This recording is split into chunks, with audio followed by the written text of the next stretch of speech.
someone who loves Malcolm X shouldn't object too much, because if the movie maker is a little bit too worshipful, I mean, that should be pointed out. If Carlos Castaneda is spinning tales, we should say that.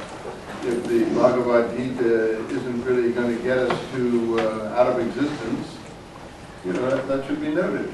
So, you know, these are fair reactions. They may not be accurate. And it's just my nature. I'm a very cantankerous person. I apologize if it hurt your feelings. Because I know now on the James Baldwin thing, I've been a little bit touchy, because I just feel that he's saying things in there as blanket statements that may seem that way to him, and may seem that way to a lot of people who have suffered the same things that he suffered, and I sympathize with that suffering. But on the other hand, if it isn't a fair presentation, that isn't fair either. Plus, it doesn't do anyone any good who's undergoing the same suffering that James Baldwin is representing, to be presented a universe that's inaccurate. If someone thinks the whole world hates them, or is thinking a certain thing about them, I think that's unfair for the next generation to think that way. And because I don't necessarily think that the whole world is behaving in that way, nor do I think the whole world thinks like that. So when James Baldwin says everyone is saying these kinds of things, well, all I can say is what I've experienced as a person myself. I haven't experienced what he's experienced, but I've lived in the world that he's describing, and as I've said, I've never heard anyone say those kinds of things. So there may be some people saying them, but they certainly are not representative across the board. They may represent 25% or 20% or 15%, whatever amount they are too much, I would agree. But I said for the benefit of those people who are from that background, who think everything's stacked against them. No, everything isn't stacked against you. Nothing. Everything is not stacked against you. And all you have to do is just push on, and you'll get where you want to go. As long as you push on and don't give up.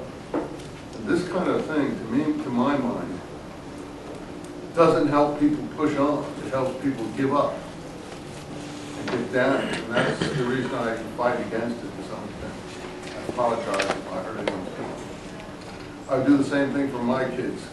My kids come to me and say, you know, everyone hates us because we're such and such thing. I say, well, so what? Carry on. You know, that's their problem, not your problem. And in any case, I'm not sure it's completely true. But in the instance that I might be imagining, I think it may be even more true than what James Baldwin is talking about here.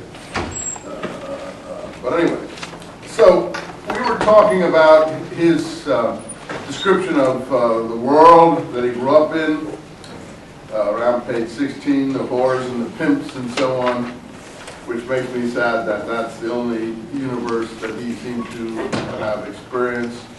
And then, of course, the problem on page 19 of going to meet the man, which he considered the white man. Now, it's true, the economy in this country was run by so-called white men. Although now, if you take California as an example, so-called white men are in minorities, whatever that might mean, white, because I'm not sure these color codes are really so confusing and mixed that it's hard to say what one means. Certainly in a state like California. So you can't say the economy is run by, quote, a white man as such. It may seem that way, but I think that's what the good that people like Elijah Muhammad were trying to do. He was a cult leader, certainly, and he used his cult status maybe in a not always admirable way, according to people like Malcolm X. But one thing that they were trying to do, which I think is the key to survival in a capitalist world, self-help.